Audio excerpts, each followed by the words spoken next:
Muy buenas noches, bienvenidas, bienvenidos a la presentación de los resultados del estudio La salud de las mujeres en Venezuela, crisis del sistema sanitario y COVID-19. Soy Magdimar León, psicóloga clínica, coordinadora de AVESA, que es la Asociación Venezolana para una Educación Sexual Alternativa, que es una de las 7 organizaciones que conforman la Alianza Salud para Todas, que es, digamos, el equipo que ha llevado adelante este estudio que les vamos a compartir en la noche de hoy.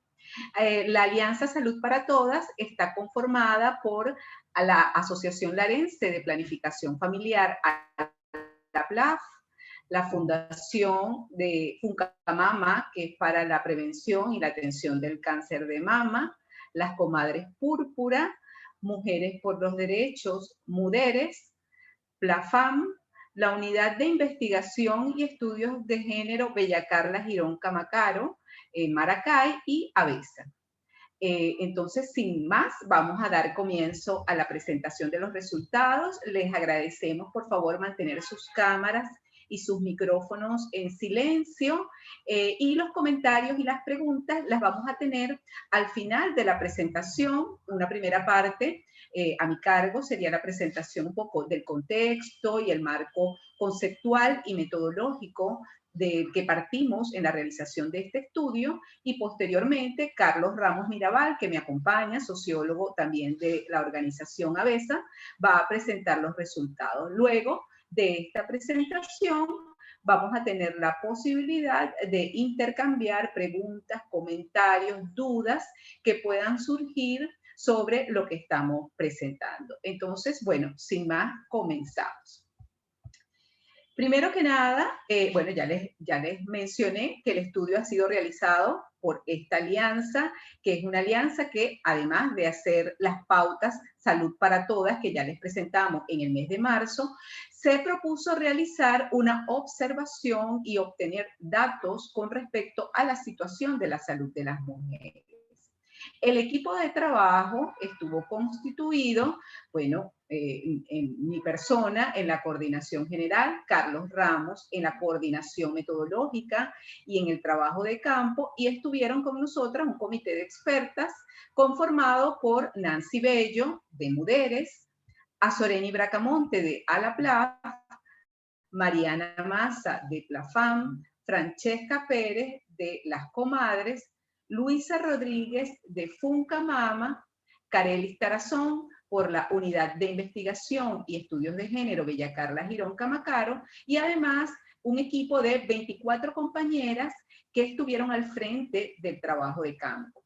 Este trabajo de campo, además, fue realizado en varias ciudades del país. No se limitó solamente a Caracas o al área metropolitana, sino que fuimos más allá. Entonces, en primer lugar, bueno, quisiera mencionarles alguna información del contexto, que por supuesto todas y todos los que vivimos en Venezuela lo conocemos. Estamos en un contexto con un panorama de una crisis política y una crisis social que tiene ya por lo menos 6 años.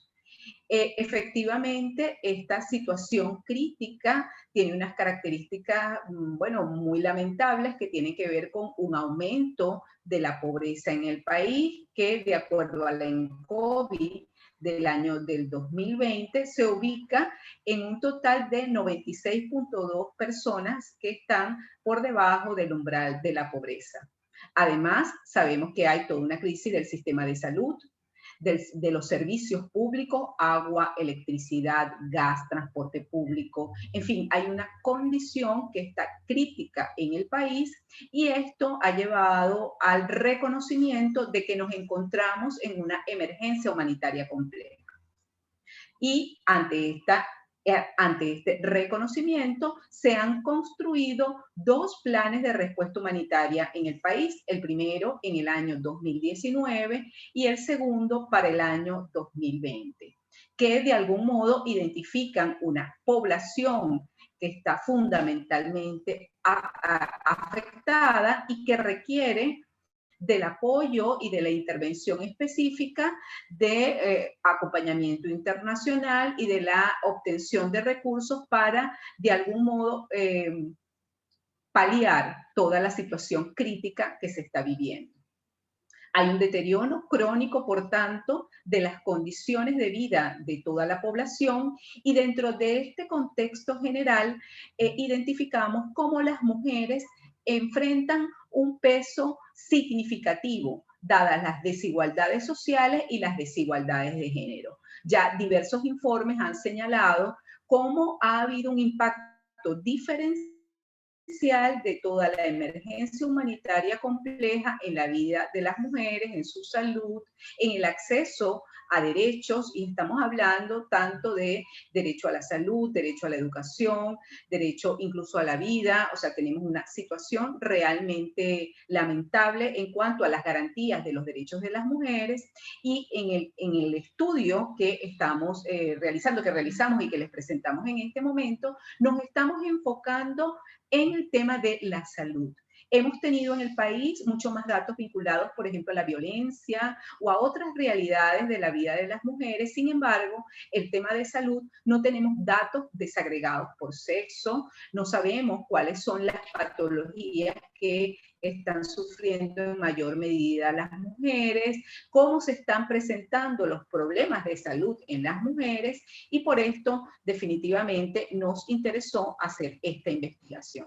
Además de este contexto que ya hemos señalado, hay que identificar además cómo todo esto se ha agravado por el COVID-19. Las medidas de confinamiento y las restricciones de movilidad han afectado la economía, tanto la economía a gran escala como la microeconomía. Ha habido un retroceso económico y una pauperización que se liga directamente en las mujeres con una mayor exposición a la violencia contra las mujeres. Ya hemos visto cifras muy lamentables en el país de cómo han aumentado las cifras de femicidios tras el COVID-19. Venimos en una escalada de aumento de la violencia contra las mujeres en sus diversas manifestaciones, y el dato más relevante o más resaltante de la gravedad de esta situación es el aumento de los femicidios. También hay que decir que con el COVID, los recursos o los pocos recursos con los que cuenta en el sistema de salud venezolano han sido conducidos, han sido dirigidos a la atención al COVID, en detrimento de la atención de otras áreas de salud. Ha habido, ya sabemos, ¿no?, la designación de hospitales centinela, ha habido cierre de servicios, ha habido, digamos, un desvío de recursos hacia la atención de la pandemia por COVID. Evidentemente hay razones comprensibles para esto. Sin embargo, han quedado desasistidas una cantidad de áreas. Y esto tiene un impacto directo en la salud sexual y reproductiva de las mujeres, niñas y adolescentes. Y esto es un poco de lo que queremos hablar. Además, partimos de un marco conceptual en donde, por supuesto, estamos entendiendo la salud como un derecho humano. Y esto implica, por supuesto, que los estados, y en este caso el Estado venezolano, tiene la obligación de garantizar la salud de toda la población, y esto, por supuesto, incluye la salud de las mujeres. Pero además entendemos que esta salud de las mujeres no está vinculada solo con unos cuerpos sexuados. Es decir, no se trata solo de atender la salud de las mujeres en tanto a los aspectos vinculados a la sexualidad y a la reproducción.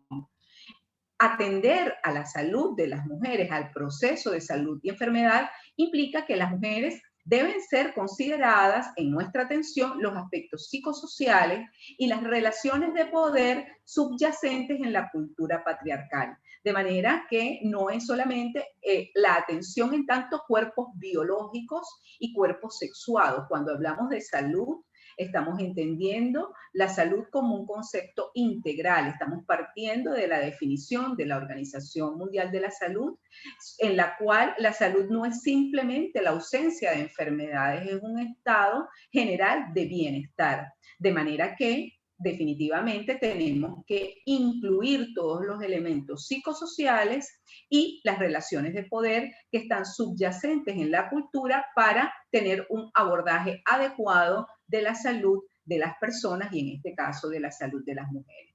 Además, partimos de una epistemología feminista. Con esto queremos decir no solo que nos estamos aproximando a la realidad de la salud de las mujeres, sino que las estamos entendiendo, esta aproximación desde que el conocimiento que estamos obteniendo es un conocimiento situado en la realidad venezolana, en el contexto venezolano, en la Venezuela actual, con pandemia, con emergencia humanitaria compleja. No estamos viendo esta realidad en abstracto, la estamos contextualizando y estamos además analizando estos datos que estamos obteniendo en este estudio, partiendo del análisis de cuáles son las implicaciones o cuáles son los elementos que están incidiendo, los elementos de género y los elementos de la cultura patriarcal que pudieran estar incidiendo en inequidades existentes en el acceso a la salud de las mujeres.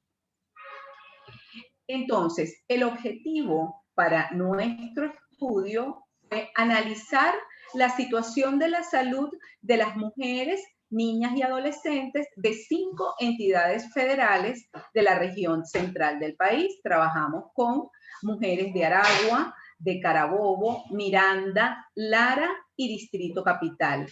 Digamos que las ciudades en donde están ubicadas las organizaciones que forman parte de la Alianza Salud para Todas. Y esto con el fin de generar propuestas de políticas de respuesta humanitaria. Es un estudio cuantitativo que utilizamos 2 grandes instrumentos, nos aproximamos de 2 maneras.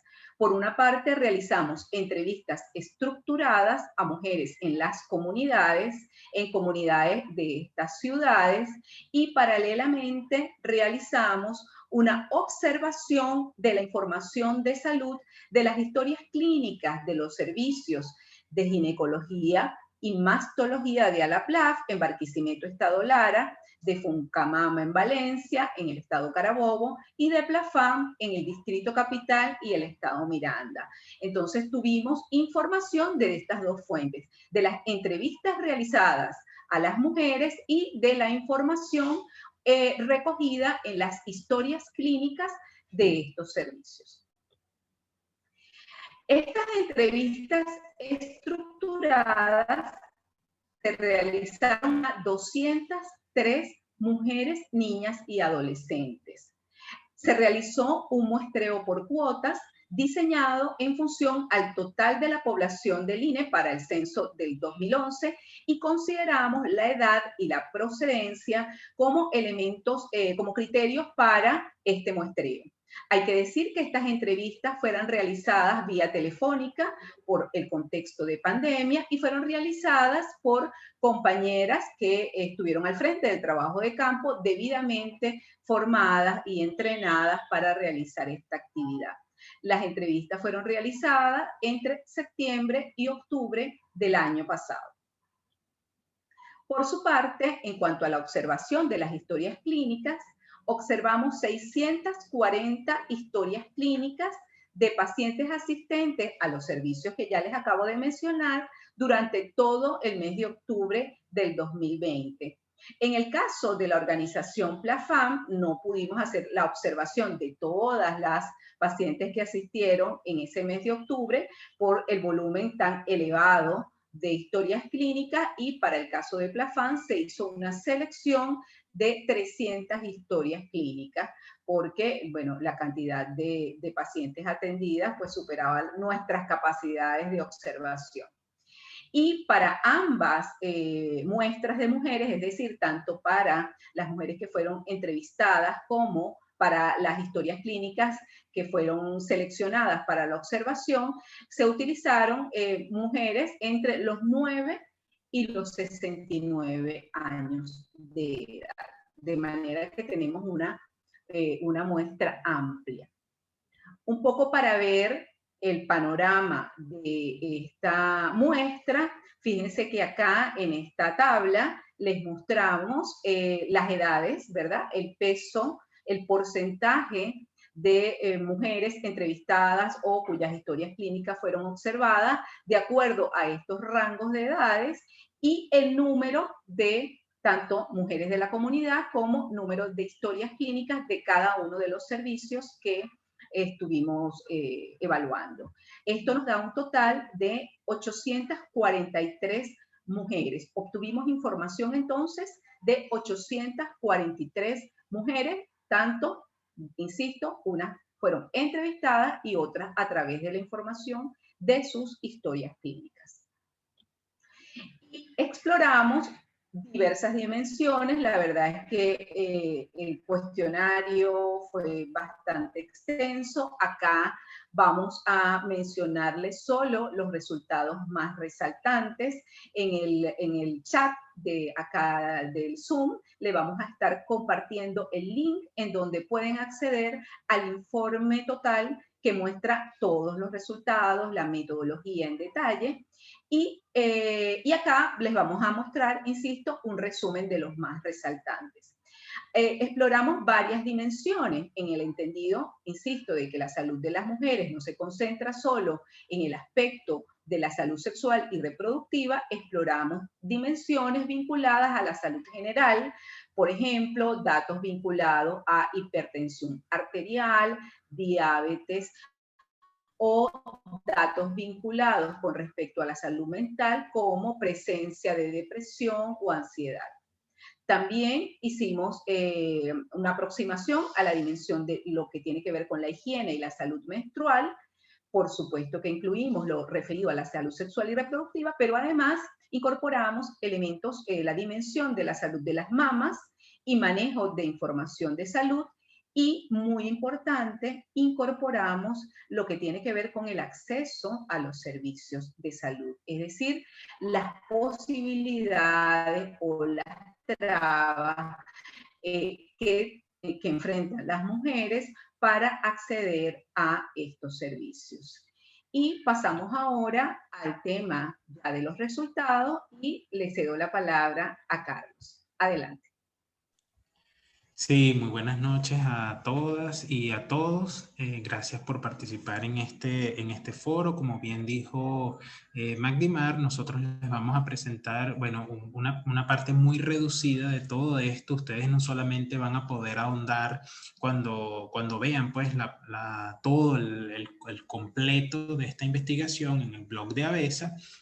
No solo van a poder ahondar en los distintos, digamos, indicadores, ítems, que fueron más de 100 de estos ítems que nosotros pudimos recoger tanto en las historias clínicas como también en las entrevistas a comunidades o a mujeres de las comunidades. También podrán observar, además de estos detalles, la desagregación de varios de estos indicadores, tanto por edad, ¿ok? Y también por regiones, de manera que tienen una oportunidad de observar ampliamente la salud de las mujeres y también el acceso a servicios de salud de digamos, de estas mujeres en el contexto de, bueno, de una Venezuela con emergencia humanitaria compleja y también con toda la pandemia por la COVID-19.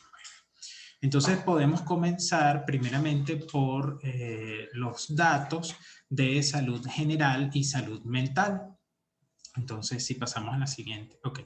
Entonces, en primer momento, nosotros podemos ver algunos factores que son factores de riesgo que merecen que, bueno, nosotros podamos y nosotras hacer una mirada de hincapié en cuanto a la prevención de enfermedades o de riesgo de enfermedades en edades futuras y que podamos mirar estas cosas desde un principio, como es el caso de la diabetes mellitus, que entre los datos que logramos arrojar tenemos que hubo una prevalencia o presencia de 1% de diabetes mellitus entre las mujeres entrevistadas, lo que esto indica pues que estaría menos 8 puntos por debajo de la media de mujeres en Venezuela que para la Organización Mundial de la Salud en 2014 se ubicaba en 9% y en América Latina 9,6%.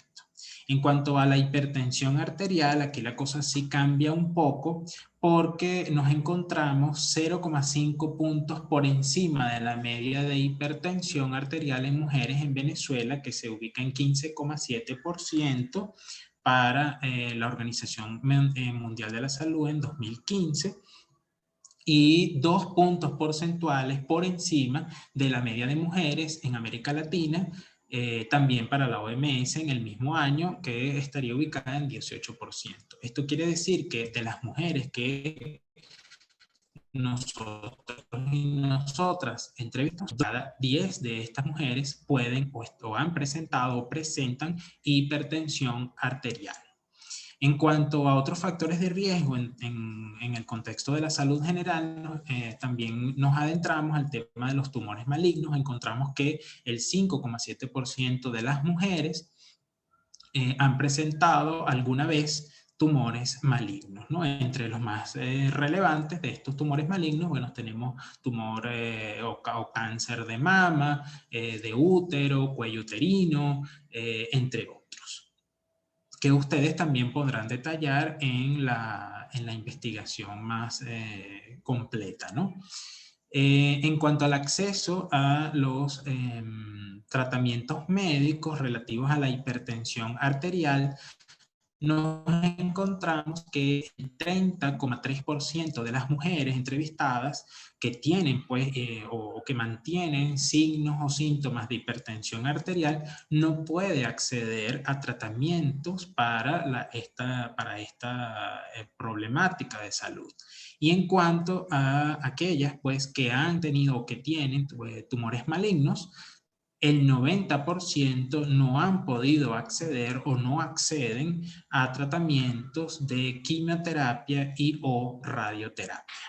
Esto quiere decir que el 50% de estas mujeres que no logran acceder a estos tratamientos médicos no pueden adquirirlos o no pueden lograr acceder a ellos, bien sea por problemas económicos o bien no han recibido alguna ayuda de algún tipo de organismo, bien sea público o privado, para alcanzar acceder a estos tratamientos.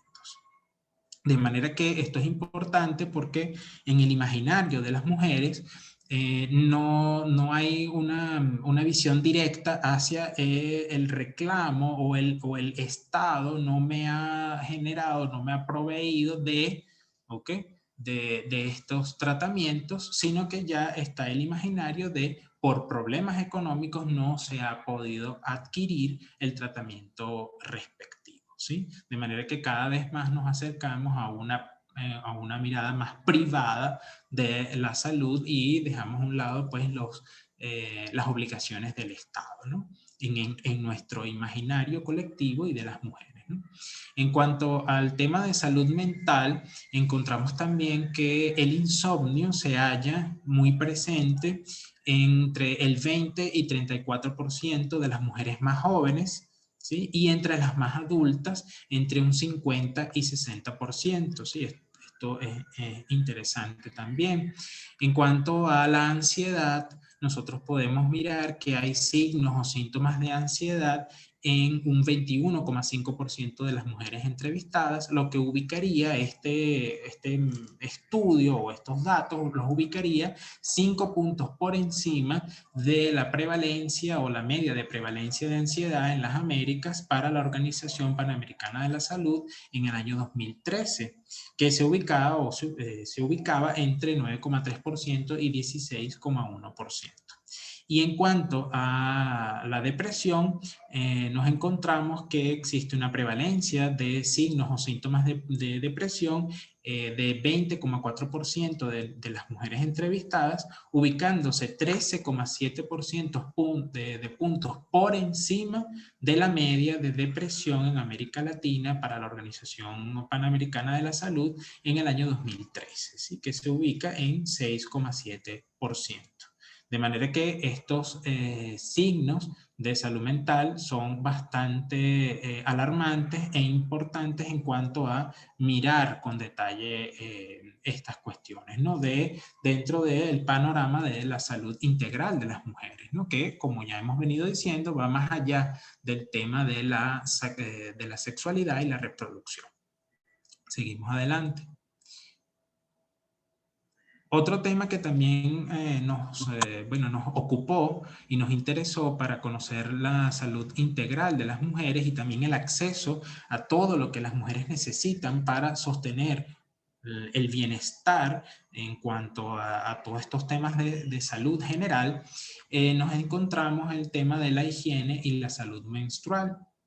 Por una parte, hemos identificado aquí diversas variables de interés. Por una parte, las condiciones de higiene, las condiciones sanitarias a las que estas mujeres pueden acceder, y por otro lado también el acceso a los productos necesarios para sostener una higiene menstrual adecuada, y también indicadores que tienen que ver específicamente con la salud o la salud menstrual, como por ejemplo el conteo de los días de periodo menstrual, también el dolor menstrual que se siente, es decir, varias variables que no vamos a poder abarcarlas todas, pero que están muy interesantes dentro de la investigación. Entonces comenzamos con el uso de los productos de higiene menstrual. Parece que 8 de cada 10 mujeres asumen que lo usan, es que no lo usan siempre, ¿sí? Solamente, digamos, 4 de cada 10 mujeres pueden comprarlos y usarlos siempre, y 3 de cada 10 lo hacen solo a veces. De manera que los utilizan, estos productos comerciales de higiene menstrual, pero no con la regularidad necesaria.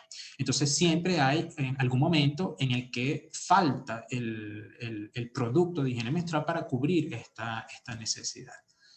Entonces, en cuanto al acceso y la calidad de los productos de higiene menstrual, las mujeres nos dicen que 6 de cada 10 los consideran que son costosos, por ende no pueden acceder a ellos, y también la misma cantidad los considera regulares a muy malos. Entonces, esto ha generado a veces complicaciones asociadas al uso de estos productos, por una parte. Y por la otra también, varias mujeres, entre ellas el 27,7%, sustituyen los productos de higiene menstrual cuando no pueden acceder a ellos por alguna alternativa de higiene menstrual elaborada en casa o con materiales que a veces no son los fundamentales o los no requeridos para una higiene menstrual provechosa o beneficiosa, ¿no? Entonces, entre ellos están o pudimos recoger las compresas de tela, de gasa o de algodón, el papel higiénico o el papel blanco, mismo papel de hojas blancas, papel bond, partes de pañales desechables que recortan y que, digamos, utilizan dividido en varias ocasiones. Y en cuanto al tema del aseo menstrual, esto era en cuanto al tema de flujo menstrual, pero en cuanto al tema del aseo encontramos que hay para sustituir los jabones comerciales, hay lavados con yodopovidina, con sábila o aloe vera, con bicarbonato, manzanilla u otras infusiones o jabón azul. Esto pues puede decir que 53,7% de estas mujeres asumen que el uso de estas alternativas caseras de higiene menstrual le han generado algún tipo de complicación en términos de su salud, ¿sí? Y dentro de este 53% de mujeres, 6 de cada 10 son niñas y adolescentes.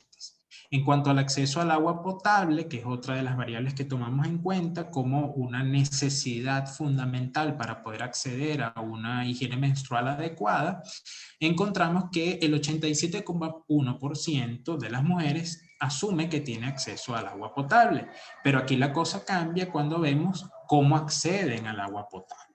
Entonces, solo 69% de ellas accede al agua potable a través de tubería conectada a agua corriente. Otras tienen que buscar otros mecanismos, como por ejemplo esperar camiones cisternas, públicos o privados, que lleguen a la vivienda para poder llenar los tanques, o hacer recolectas en tuberías y pozos comunes de la zona en donde habitan para poder abastecerse de sus tanques o pipotes privados o particulares de cada una de ellas, ¿no? Y por otra parte, tanto estas mujeres que tienen que buscar alternativas de recolecta de agua, como las que pueden recibir agua a través de tubería conectada a agua corriente, encontramos que hay una, digamos, disparidad en la posibilidad o frecuencia, mejor dicho, de acceso al agua. Entonces, 4 de cada 10 de estas mujeres acceden al agua entre un día por semana y una vez tras más de un mes, ¿sí? Lo que quiere decir que, digamos, después es como acceder al agua apenas una vez al mes. También encontramos que entre 4 y 6 de cada 10 mujeres consideran que el agua a la que tienen acceso es insuficiente o bien poco limpia para la práctica higiénica. Por último, en cuanto al dolor menstrual, 30% de estas mujeres reconoce pues que no puede costear analgésicos en el caso de que presenten signos de dolor durante el periodo menstrual, y no pueden acceder a ellos porque los consideran muy costosos o costosos en más del 70%, o bien emplean algunas alternativas caseras para aliviar el dolor menstrual. Entonces, seguimos ahora con salud sexual y salud reproductiva. Si podemos, ok. Entonces, aquí dividimos la cosa, o digamos, tratamos, más que dividir, tratamos más bien de integrar diferentes variables dentro de un gran engranado de salud sexual y salud reproductiva. En primer término, debemos referirnos a las infecciones de transmisión sexual.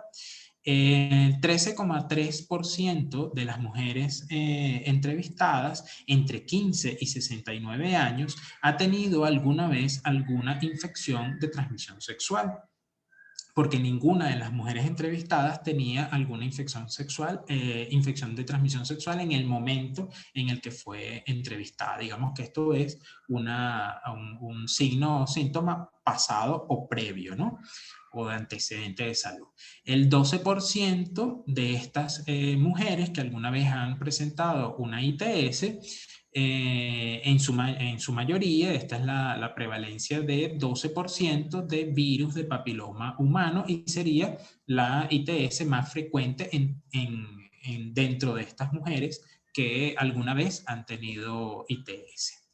El 9,2% de las mujeres asume, esto es si es de todas, asume que alguna vez han presentado un síntoma o signo de problemas de salud sexual, como por ejemplo flujo o mal olor vaginal, prurito o picazón y sangrado anormal, ¿sí?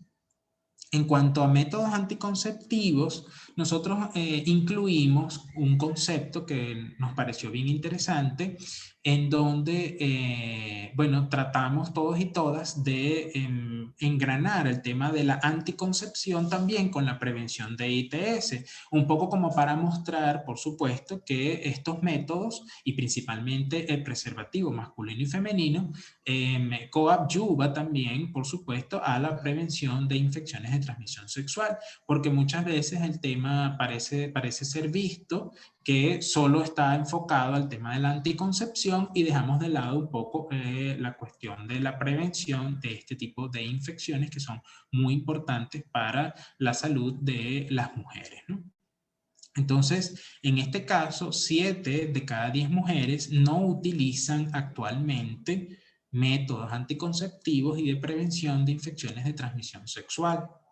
34% apenas pueden adquirirlos a veces, y 40,4% no pueden adquirir estos métodos nunca, ¿sí? Lo que hace que tengamos unas necesidades insatisfechas de anticoncepción y prevención de infecciones de transmisión sexual del 40,1%.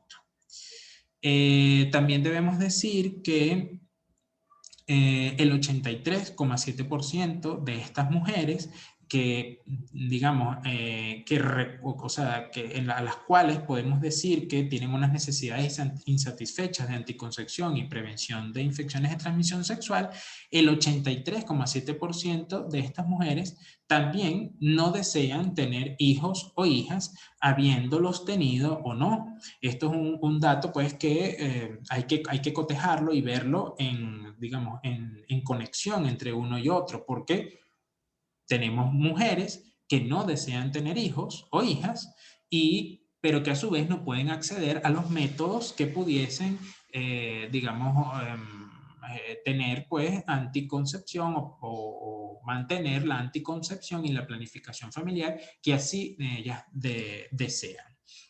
Entonces apenas 9 de cada 10 no han podido planificar sus embarazos. En cuanto a otros datos reproductivos, tenemos que las mujeres reconocen que han tenido entre 2 o 3 embarazos a término. Mencionamos también que han tenido, digamos, o reconocemos que hay un porcentaje de embarazo adolescente de 22,4%. Esto tanto de las mujeres que estaban embarazadas en el momento en el que se hizo las entrevistas y la recolección, como hay mujeres que pudieron haber quedado embarazadas en edades tempranas en otros momentos.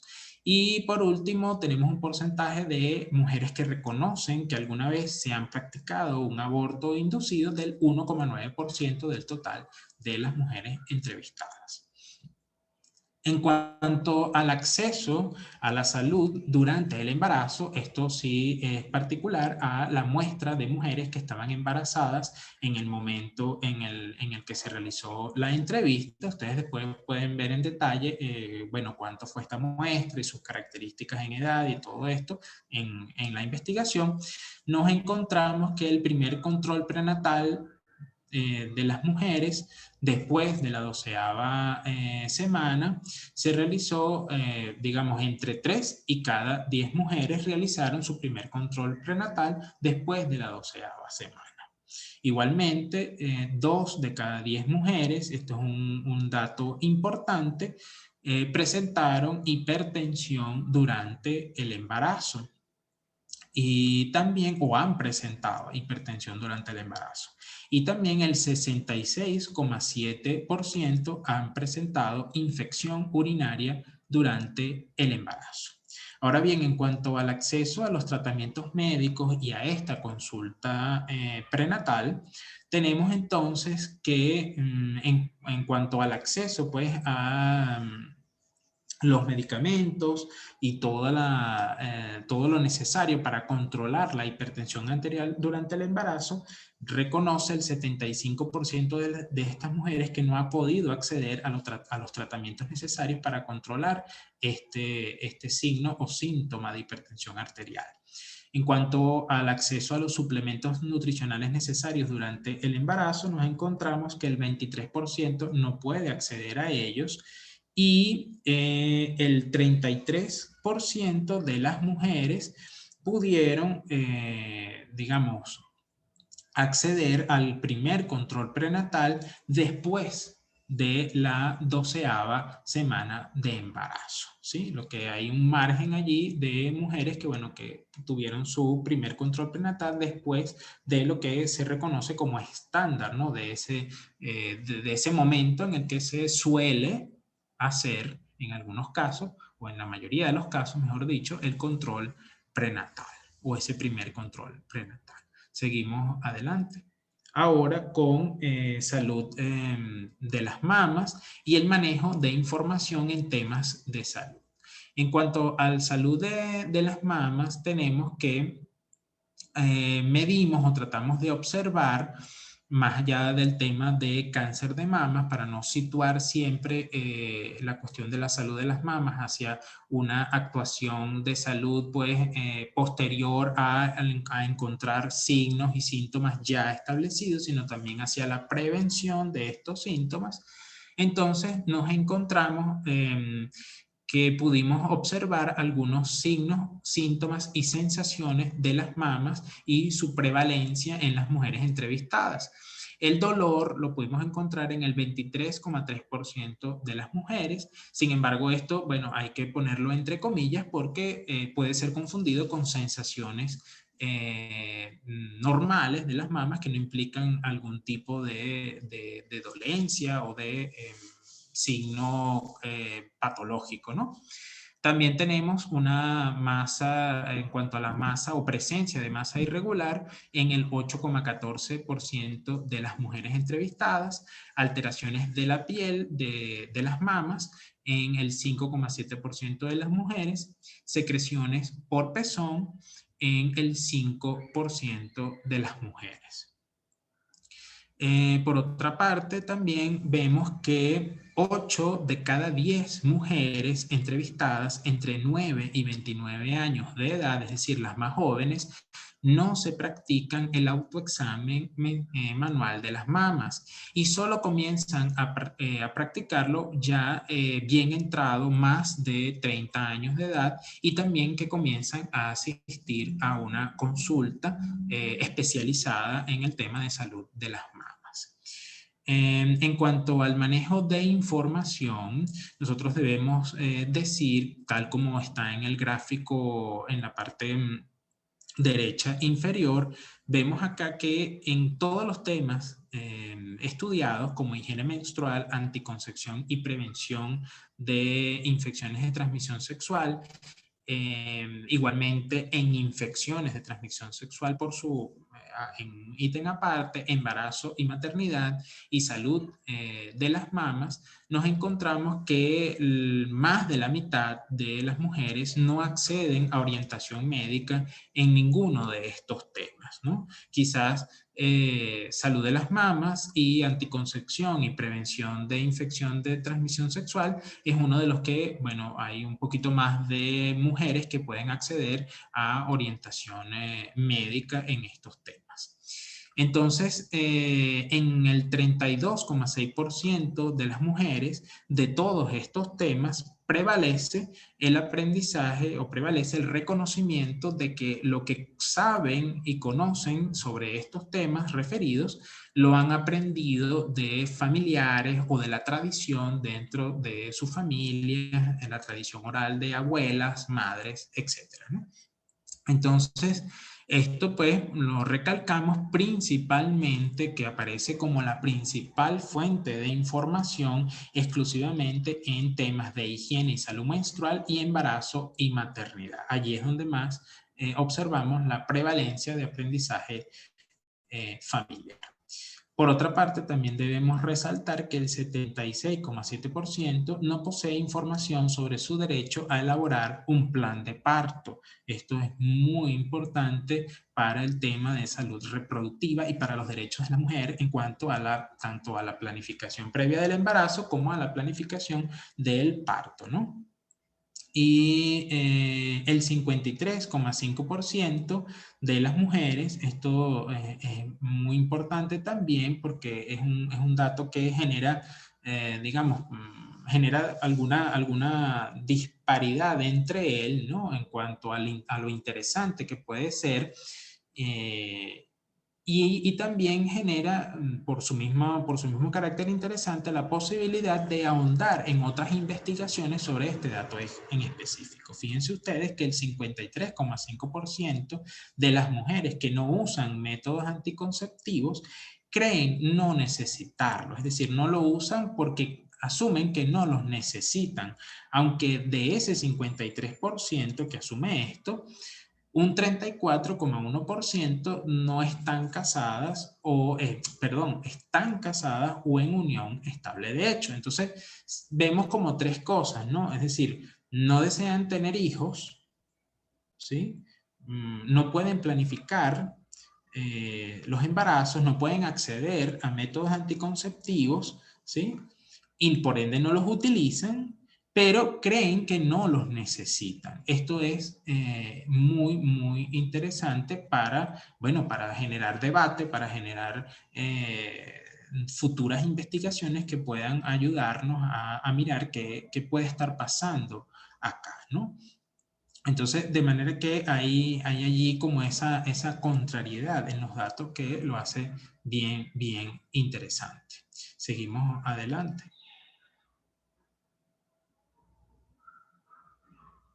En cuanto ahora ya a los temas de acceso a servicios de salud, debemos mirar por una parte el contexto de emergencia humanitaria compleja y por otro el contexto de la pandemia por la COVID-19. Por una parte, en términos generales y propios pues de la emergencia humanitaria compleja, vemos que 6 de cada 10 de las mujeres entrevistadas, los centros de salud pública son regulares a muy malos. Esa es la percepción que se tiene en torno a los centros de salud pública entre las mujeres entrevistadas. También esto hace pues que las mujeres se interesen o traten o busquen los medios para acceder a otro tipo de servicios de salud, bien sea asociaciones civiles, ¿ok? O bien sea también algún tipo de salud privada, pero el problema es que no pueden costearlo y así lo reconocen, ya que bueno, 6 de cada 10 de las mujeres no pueden costear consultas de medicina general, ginecología y mastología, con lo cual solo 5 de cada 10 asiste regularmente a cualquiera de estos servicios, lo que quiere decir que la mitad de las mujeres entrevistadas no puede acceder a consultas, a tratamientos, a revisiones preventivas de su salud, ¿sí? Esto, bueno, es un dato alarmante porque pone en riesgo bueno, si hacemos una generalización, a la mitad de las mujeres, ¿no?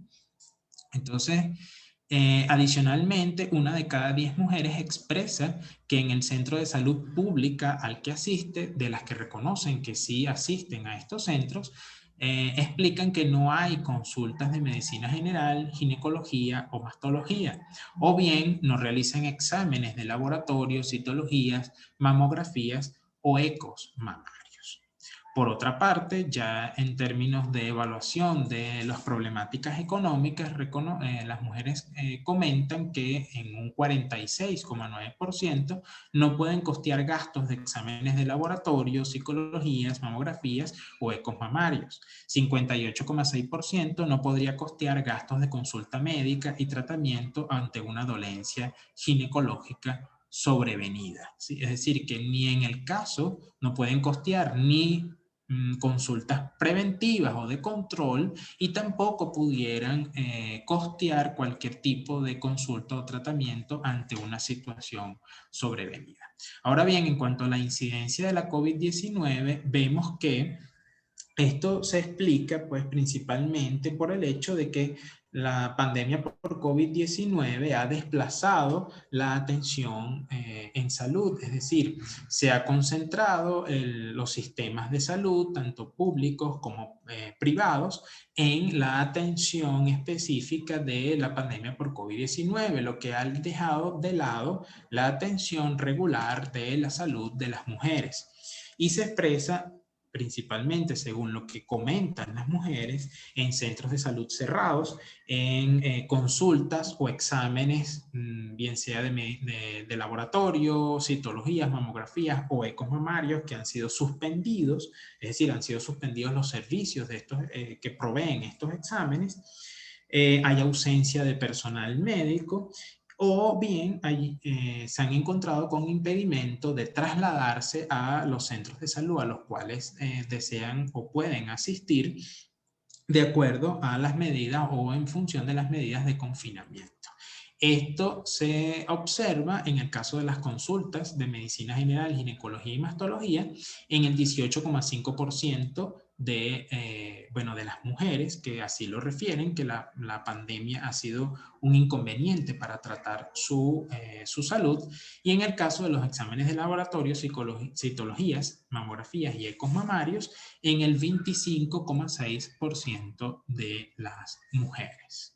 Cosa pues que, bueno, es interesante mirar con más detalle para observar pues toda esta incidencia de la pandemia que ha dejado atrás la posibilidad de las mujeres de acceder a la salud general y la salud específica en materia sexual y reproductiva y de las mamas también. Seguimos adelante. Ahora bien, vamos a presentarles, ya para dar paso a las preguntas y respuestas, algunas conclusiones generales que ustedes pueden mirar con mucho más detalle en la investigación, en el informe final, y algunas recomendaciones también de cara a la respuesta humanitaria, ¿no? Entonces, por una parte, debemos concluir que el 27,4% de las mujeres entre 9 y 29 años no pueden acceder o no han accedido a educación integral sobre sexualidad, ¿no? Esto, bueno, abarca un conjunto de, digamos, de variables que ustedes pueden mirar en detalle en el informe final. También encontramos que solo el 14% de las mujeres entre 15 y 49 años pueden decidir de forma informada sobre sus relaciones sexuales, el uso de métodos anticonceptivos y de prevención de infecciones de transmisión sexual, y pueden acceder a una atención de su salud reproductiva. Apenas el 14% de las mujeres, fíjense ustedes esto, ¿no? Y por último, encontramos que el 48,4%, es decir, menos de la mitad de las mujeres, tienen sus necesidades de planificación familiar con métodos anticonceptivos y de prevención de infecciones de transmisión sexual modernos satisfechas. Es decir, que un poco más de la mitad presentan necesidades insatisfechas de planificación familiar y métodos anticonceptivos. Esto en edades entre 15 y 49 años. Por otra parte, encontramos también que como manera de presentar alternativas ante toda esta situación que hemos venido narrando, ante todos estos resultados, por una parte habría que resaltar, por supuesto, la necesidad pues tanto de las organizaciones de mujeres y de derechos humanos de exigir al Estado, ¿sí?, cumplir con los deberes que le corresponden para atender la problemática de salud de las mujeres. Eso por una parte, y es como punto de honor para toda esta alianza. Y también habría que mencionar algunas ideas en cuanto a alternativas para un plan o para alternativas de respuesta o asistencia humanitaria. Entre ellas podemos mencionar el despliegue de jornadas de despistaje y detección médica, esto como formas paliativas o de coadyuva a todas estas circunstancias que están viviendo las mujeres, que pudieran estar acompañadas de donación de medicamentos y tratamientos asociados en diversas áreas. También es fundamental la donación masiva de métodos anticonceptivos y de protección sexual, dadas los datos de necesidades insatisfechas de esta materia, en especial de preservativos masculinos o femeninos, ya que esto es uno de los renglones de más bajo uso dentro de los métodos anticonceptivos y de prevención de ITS que encontramos, ¿no? También es posible acceder o promover campañas informativas y jornadas especiales de capacitación sobre temas de infecciones de transmisión sexual, métodos anticonceptivos y prevención de infecciones de transmisión sexual, embarazo, maternidad y signos de alarma en embarazo. Igualmente, como ya lo he venido diciendo, que estas campañas tengan como punto, o pudieran tener como punto de honor, la necesidad de, de promover el uso del preservativo, ya que, como les mencioné, se encuentra apenas en 11,4% de su uso dentro de las mujeres entrevistadas. También es importante reconocer que es posible, ¿sí?, o que sería muy interesante profundizar, ¿sí?, en el estudio de la salud de las mujeres, promoviendo nuevos programas de investigación que puedan expandir esta metodología de abordaje. ya que es una metodología muy interesante porque es consensuada entre diversas organizaciones de derechos y de mujeres y también, digamos, de diversas áreas expertas en el trabajo de investigación. Y por otro lado, también es muy interesante porque se acerca directamente a conocer la realidad de las mujeres en comunidades populares del país. Entonces, de manera que este estudio pudiera extenderse a otras comunidades populares o a otras entidades federales del país para conocer con mayor amplitud sus necesidades y la realidad de las mujeres. También es una alternativa de metodología que pudiera servir para futuras investigaciones, no solo en Venezuela, sino también en la región y en el resto del mundo. Entonces, bueno, ahora sí pudiéramos dar paso, de acuerdo a lo que crea también Magdimar, a algunas preguntas, comentarios, etc.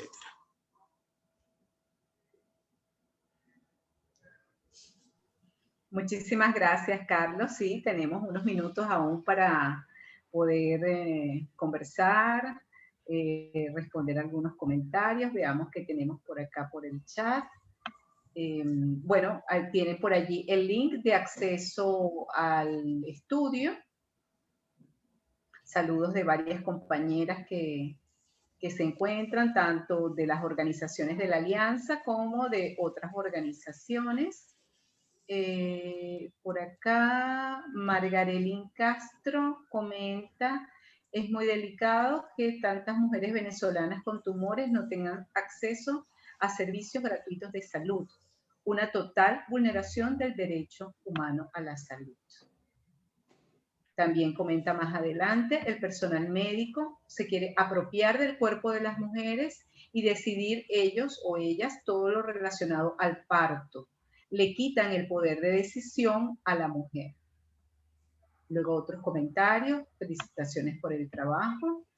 Y tenemos Yomara Balsán, que está solicitando derecho de palabra. Adelante, Yomara.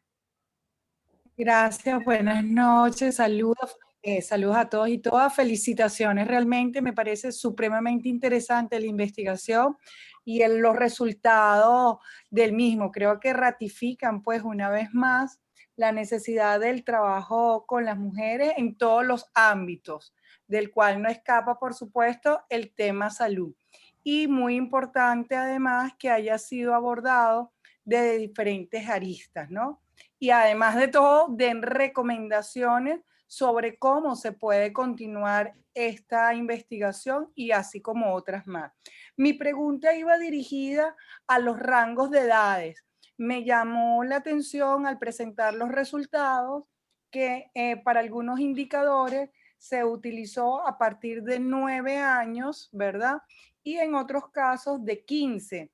Y evidentemente ahí la temática que puede estar afectando a unas mujeres en función de la edad varía.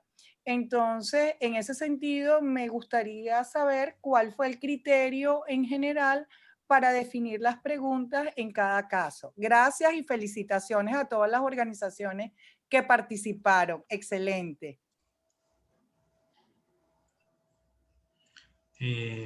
No sé si respondemos ahora o después. Gracias. No sé, Carlos, si quieres hacer algún comentario. Sí, sí. Sí, bueno, que en general el criterio de edad que se utilizó fue de 9 a 69 años, ¿sí?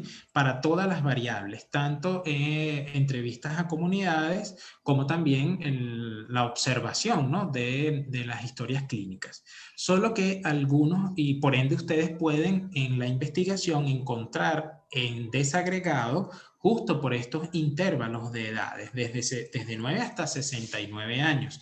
Solo que en algunos indicadores específicos, porque bueno, son indicadores que además se pueden comparar con información nacional e internacional, hicimos algunos cortes, como por ejemplo estos últimos indicadores que hablamos en conclusiones, de 15 a 49, porque bueno, esa es edad reproductiva, entonces bueno, hay que utilizar esos indicadores o hacer esos cortes allí para hacer comparaciones con otros estudios, ¿sí? Gracias, sí, efectivamente. Los cortes de edad tienen que ver con los indicadores empleados para poder hacer comparaciones y dar una mejor lectura al dato, porque digamos que el dato por sí solo, sin tener una medida de comparación, quizás no nos dice mucho.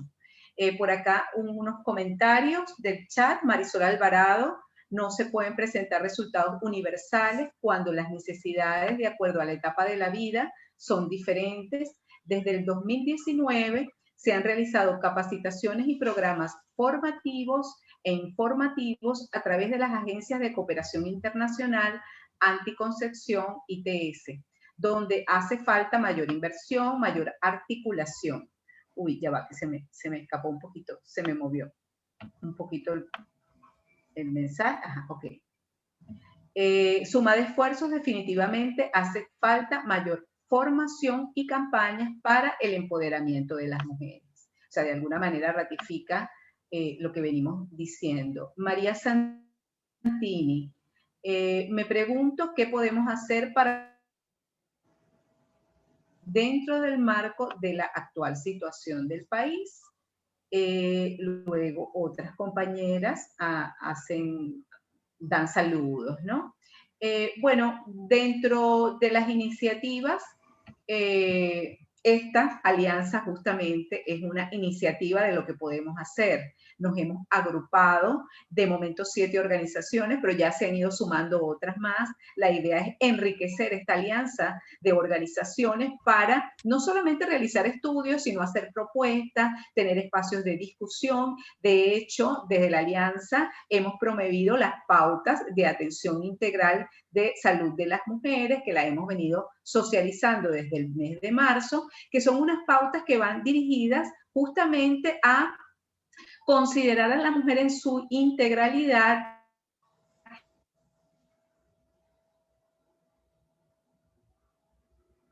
sean incorporados en la atención integral de la salud de las mujeres. Entonces, por supuesto, la invitación es a que nos organicemos y demos un poco más de relevancia al tema de la salud, aún en este contexto COVID. Acá otros mensajes adicionales. Meiber Aranguren dice: los programas de gobierno nacional como parto humanizado es una mentira, no hay nada de atención, las embarazadas, ya que solo son médicos integrales comunitarios, no hay especialistas en el área. Y Jocelyn Rojas comenta: ojalá los doctores sean mejores personas y no traten mal a las pacientes. Bueno, no sé si alguna de las compañeras de las organizaciones de la Alianza quisieran hacer algún aporte, comentario.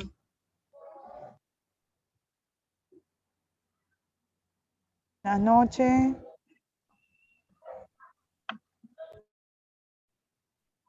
A ver, ¿alguien pidió la palabra? ¿No? Ah, bueno. Yo quería comentar justamente que parte de esta alianza de organizaciones también va con el objetivo, como también se hace con el objetivo de que las mujeres seamos unas interlocutoras en todo este tema de salud. Como bien escribió por ahí una de las compañeras, históricamente el cuerpo y los procesos de las mujeres han estado, digamos que, expropiados por el paradigma médico, ¿no? Entonces, en tiempos como este, de tantas dificultades, de tantos inconvenientes, retroceden los derechos. Pero eso no quiere decir que no esté, pues, esa situación de la hegemonía del paradigma médico sobre el cuerpo y los procesos de las mujeres. Por eso es tan importante, y de acá hacemos esta invitación, a que esta alianza sea extensiva, como bien dijo Marimar, porque es una alianza de empoderamiento, de investigación para las mujeres, por las mujeres, y porque las políticas públicas tienen que ser hechas desde la opinión y desde la experiencia y desde la experticia de las mujeres. Por eso nos parece tan importante que se haga esto, pues una alianza de organizaciones diversas e incluso con criterios diversos, pero que nos une un objetivo común, que es la salud para todas. Gracias, Nancy. Por aquí Samantha Méndez hace una pregunta. Buenas noches, una pregunta. ¿El estudio pudo recoger la percepción que tienen las mujeres sobre la responsabilidad del Estado garante de la salud sexual y reproductiva? Bueno, la verdad es que no hicimos esa pregunta, pero es una muy buena pregunta acerca de la responsabilidad del Estado. Un poco como comentaba Carlos al principio de la presentación de los resultados, hay una idea de que de algún modo la salud es un asunto privado y de que ellas deben costear su consulta, deben costear, bueno, porque además en la práctica un poco eso es lo que está ocurriendo. Incluso en las instituciones hospitalarias, las personas deben llevar todos los insumos. Entonces, está como naturalizándose en la población el hecho de que seamos las personas las que llevemos todos los materiales, nos realicemos los exámenes y bueno, y ha quedado como desdibujada esta responsabilidad. Sin embargo, sí creo que es conveniente que en algún próximo estudio pudiéramos hacer una evaluación un poco más específica. Por acá también Yacibit Bolívar de Alinca nos pregunta que cómo podemos participar en la alianza. Me parece excelente el interés. Vamos a comunicarnos. Bueno, si estás acá en el chat, entonces tenemos el registro de tu correo electrónico, entonces nos podemos comunicar contigo, Yacibit, para la incorporación y que conozcas un poco de nuestro trabajo. Creo que alguien estaba intentando hacer una intervención, pero no se escucha bien. ¿Quién será? Que levante la manito. Buenas noches. Adelante. Mi nombre es Joana Fuentes. ¿Sí se escucha? Adelante, Joana. Buenas noches, muy contenta de todo lo que se realizó, lo que ustedes realizaron y quería como especie de pregunta, ya a Dios gracias se hizo, ustedes realizaron el análisis y todo chévere. Es importante que no nos quedemos allí, que todas las que nos están escuchando, nos estamos escuchando hoy, seamos portavoces, porque si este estudio se realizó en esa oportunidad y fue ese balance que lograron sacar, ¿verdad? Entonces, hoy en día se ha como agudizado o hecho más crítico todas estas cosas. Quiere decir que ya está como un poco peor, si se quiere decir, la situación en este caso con todas las mujeres, pues. Y es muy importante que no nos quedemos allí, que sigamos adelante y que con un granito de arena que aportemos cada una y que seamos portavoces de aquellas que no hoy en día no, si bien no cuentan con un servicio, un teléfono o algo, pero llevando esa información y buscándole soluciones, porque es difícil ver la realidad de las mujeres hoy en día. Y cuando hablaron de la cuestión de las embarazadas, hoy está un poco más fuerte porque la realidad de los consultorios están cerrados, muchos, por diferentes problemas, ¿verdad? Bien sea porque no hay personal, porque no hay un pago, porque no hay medicamentos, porque no hay suficientes médicos y el alto índice de embarazadas que no tiene el control, yo creo que ha subido un poco más. Si era por decir un 70, un 60% o algo así, yo creo que ya llega más elevado. Y ahí entra también la depresión de muchas que obviamente no han podido acceder a algunos servicios, ¿verdad? Porque no tienen para los exámenes y todas esas cosas. Y ahí es donde estamos todas involucradas, porque cualquier día nos puede pasar a nosotras o a un familiar. Y no sé si es mucho pedir, pero que lleguemos mucho más allá, hasta donde se quiere decir la asamblea o algo así, donde alguien por favor nos preste la atención y esto se logre. Y yo sé que si todos unimos esfuerzos, esto se logra pues por todas y en general sirve, como ustedes dicen, para otros países. Gracias y disculpe. Gracias por tu comentario. Efectivamente, sí, la situación se sigue agravando, hay la realidad que no se detiene. Bueno, hay que continuar y la idea es que se sumen nuevos apoyos. Ya veo que por acá varias compañeras están interesadas en participar. Desde la Universidad de Carabobo nos escribe también Mitzi. Poniéndose a disposición para participar en estudios desde la mesa de estudios, ¿verdad? Allá de la Universidad de Carabobo, desean apoyar. Bueno, la verdad es que sí, hay mucho trabajo por hacer. Margarelli nos pregunta si hay otras que más qué otras actividades vamos a realizar en el marco de la alianza. Efectivamente, ya para el mes de mayo estamos organizando una serie de actividades por redes sociales, Facebook, Instagram, para seguir debatiendo sobre los temas vinculados a la salud de las mujeres. La idea es que desde cada una de las organizaciones que conformamos la alianza desarrollemos temas, debates, sensibilicemos a la población, pero además invitemos a los profesionales de salud a que nos acompañen en este proceso y a tomar atención en los problemas que están referidos a la salud de las mujeres. Aquí si pueden compartir información de sus redes para estar en contacto para la formación. Bueno, puedo decir las redes sociales de ABESA.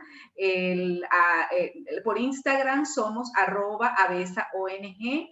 Por el Twitter es ABESA-ONG-BZLA, e invito a las compañeras de las otras organizaciones que pongan sus redes sociales aquí en el chat porque no me las sé de memoria. A todas, Mujeres, a la FAM. Bueno, ya estaríamos cerrando, Carlos, si hay algún comentario final que quieras hacer. Bueno, muchísimas gracias a todas las participantes, a esta maravillosa alianza también, pues, en las cuales estoy aquí participando y bueno, solo invitarlos a mirar en detalle la investigación, que de verdad que vale la pena acercarse en profundidad, porque son unos datos sumamente ricos para estudiar la realidad de las mujeres venezolanas. Bueno, muchísimas gracias por acompañarnos esta noche en esta actividad. Le dejamos entonces la información de la investigación y seguimos avanzando. Muy buenas noches.